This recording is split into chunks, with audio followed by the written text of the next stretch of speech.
Le décodage psychanalytique est semblable à celui de l'astrologue lorsqu'il interprète la symbolique des constellations. Cependant, il y a de grandes différences entre une thérapie psychanalytique et un entretien astrologique. La première est un travail de longue haleine qui peut durer des années, où c'est le patient qui est amené à prendre conscience par lui-même des complexes à l'origine de ses symptômes. Une consultation d'astrologie ne se reproduit pas régulièrement et c'est l'astrologue qui est le maître d'œuvre en interprétant la carte du ciel de son client. Cette différence est essentielle. Lors d'une psychanalyse, c'est le patient l'acteur principal de son changement, tandis qu'en astrologie, c'est l'astrologue qui détient en grande partie les clés de ce changement. Et il est préférable, pour ne pas dire indispensable, que ce dernier ait travaillé son équation personnelle afin de devenir professionnel. Selon la qualité de l'astrologue, mais aussi en fonction de la présence ou non du kairos, c'est-à-dire le moment important, opportun et important d'ailleurs, le consultant en astrologie pourra être amené à saisir les mobiles psychologiques qui l'entraînent vers des schémas de répétition. Mais rien n'est moins sûr, car le plus souvent, celui ou celle qui viennent consulter viennent plutôt chercher ce que j'appellerais une assurance sur le destin, plutôt qu'une réflexion sur soi-même. Je dirais qu'aujourd'hui, les travaux d'André Barbeau sont en quelque sorte passés dans les mœurs. On fait du Barbeau, en oubliant qu'il est à l'origine de nombreuses correspondances entre les structures psychiques et les configurations astrales. Grâce à lui, le langage astrologique a changé de nature. Je donnerai quelques exemples.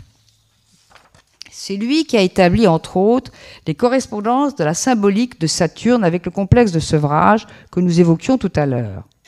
Au cours de son développement psychique, l'individu traverse des étapes critiques qui sont autant de phases initiatiques. La naissance, le passage du lait maternel à la nourriture, la poussée des dents, l'éducation des sphincters, la présexualité. L'individu peut se fixer à l'un de ces différents stades à cause d'un conflit, d'une difficulté ou d'un traumatisme. La fixation provoque un arrêt du développement instinctif et entraîne dans certains cas une régression. On trouve la symbolique de Saturne dans la force de renoncer au stade précédent pour évoluer vers le suivant et permettre à l'instinct de se développer. Le sevrage renvoie à l'univers saturnien. Selon la position de Saturne, ses aspects avec d'autres planètes, Soleil, Lune, Vénus ou Mercure, l'astrologue pourra décoder s'il a affaire à un complexe de sevrage négatif ou positif. Les conséquences d'un sevrage négatif entraînent la peur et le manque de confiance, voire le dégoût de la vie, les difficultés d'adaptation, l'ennui. Mais aussi la lenteur, le retrait sur soi, la solitude, la tristesse, la mélancolie que Dürer a si bien représenté. Comme dit Barbeau, le régime de Saturne, c'est l'inhibition, la privation, la frustration.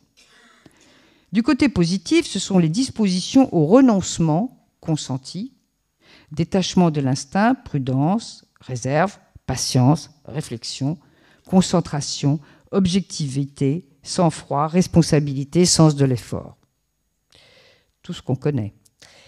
Cette bipolarité des valeurs se retrouve dans le mythe de Cronos, dévorant ses enfants pour sécuriser son trône, au Saturne retiré sur l'île de Janus où il fait régner l'âge d'or.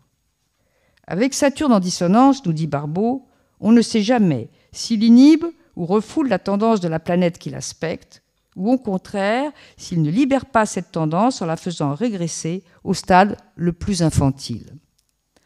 Comme Barbeau l'a souligné, l'astrologie est une approche qualitative de l'être humain.